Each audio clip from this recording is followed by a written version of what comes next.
He wrote songs about the sea, sunsets, cheeseburgers, and escape. He built more than a career. He built a world people wanted to live in. But behind Margaritaville and the laid-back waves was a life with storms, scars, and unshakable courage. Fins up parrot heads.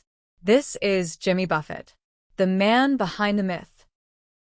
James William Buffett was born December 25, 1946 in Pascagoula, Mississippi. He grew up in Mobile, Alabama. His family was steeped in maritime stories. His grandfather, James Delaney Buffett, captained steamships out of Newfoundland. His father worked for the U.S. Army. Young Jimmy was educated in Catholic schools and also served as an altar boy. At age 8, he was playing trombone in the school band.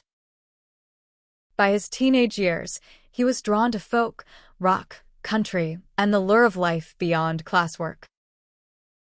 He briefly attended Auburn University, but flunked out after a year. He later completed a degree in history at the University of Southern Mississippi in 1969. During college, he worked in a shipyard as an electrician and welder. Here was a kid, born on Christmas, raised among salty air and rusting boats, learning early that life could sing if you just looked and listened. After graduation, Buffett moved to New Orleans, busking tourists on Decatur Street. He played small clubs, absorbed the rhythms, voices, and smells of the Gulf. Then he moved on to Nashville, where he worked at Billboard magazine as an editorial assistant, trying to break in as a country folk singer. His first album, Down to Earth, 1970, had almost no sales, only a few hundred copies. His second, High Cumberland Jubilee, was recorded but shelved/delayed. The masters were even lost for a time. A key turning point in Jimmy's life happened while traveling to Key West with Jerry Jeff Walker in 1971. Key West wasn't a tourist paradise yet.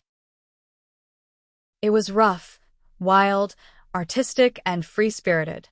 He found stories there in the barrooms, in talking with the dockworkers and the weathered souls. That would become his voice. Little-known fact, at one point he got stuck on the 7-Mile Bridge and used that delay to finish writing Margaritaville, then debuted it later that evening. His 1973 album, A White Sport Coat and a Pink Crustacean, begins to show his blending of country, folk, and tropical themes. In 1974, Living and Dying in 3/4 Time, released Come Monday, that song broke him into more mainstream recognition. The late 70s, Changes in Latitudes, Changes in Attitudes, 1977, gives the world Margaritaville. The song spent 22 weeks on the Billboard chart, peaking at number 8. It became more than a song. It became a state of mind. Hits like Son of a Sailor, Cheeseburger in Paradise, Fins, and Volcano followed. These songs carried not just melody, but a lifestyle, escape, celebration, longing, and restlessness. The joy and ache in Buffett's songwriting allows you to feel salt on your skin, sun on your face, the pull of faraway places and home, however messy, calling you back. Buffett was not only a songwriter, he was also a best-selling author.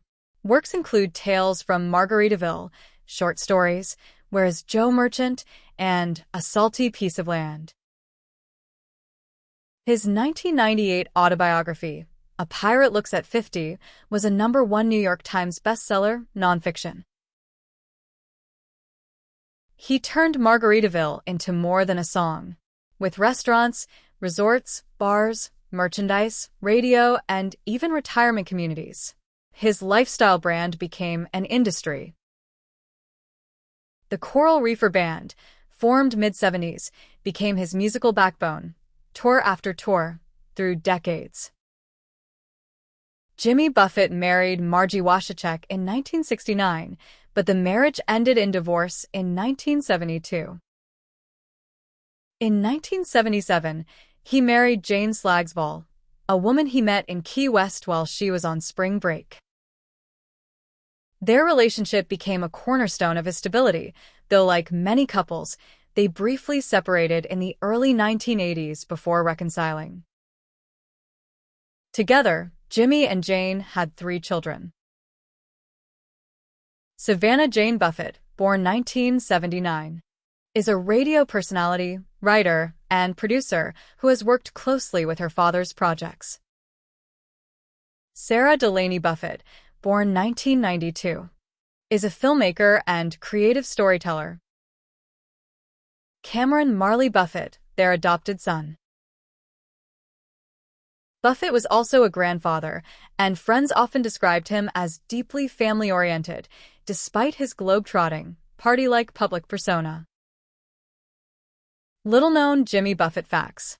He was an avid pilot, often flying himself and his family to concerts or island retreats.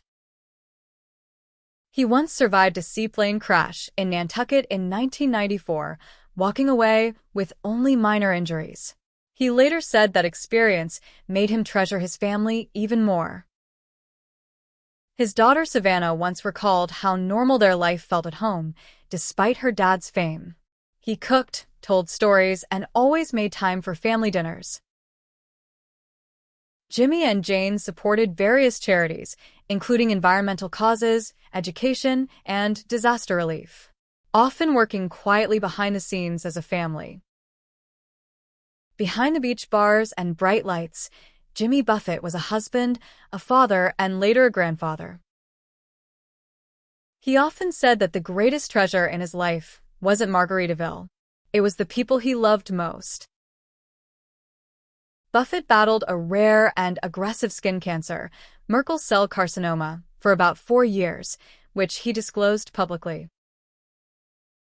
Even during illness, he continued creating, writing new music, making appearances, maintaining his brand, and staying connected to his parrot heads, his devoted fans.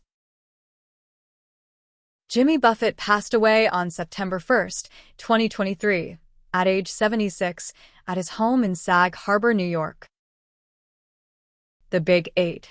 Songs virtually guaranteed at a Buffett concert. Margaritaville. Come Monday. Fins. Volcano. A pirate looks at 40. Cheeseburger in paradise. Why don't we get drunk? And changes in latitudes, changes in attitudes. In his extensive career, Jimmy Buffett sold over 20 million records. He was inducted posthumously into the Rock and Roll Hall of Fame, Musical Excellence category, in 2024. His business empire continues. Margaritaville restaurants, resorts, merchandise, and even active retirement communities named Latitude Margaritaville. Though he's gone, Buffett's vision of escapism, not as avoidance, but as reclaiming joy, community, simplicity, still lives on. Each melody is a postcard from somewhere sunny, each lyric an invitation to live like life's a beach. More little-known Buffett facts. Buffett wrote Boat Drinks while homesick in Boston. His Shrimp Boat sound recording studio in Key West came about when he leased an old ice house by the shrimp docks and turned it into a studio. He recorded many albums there.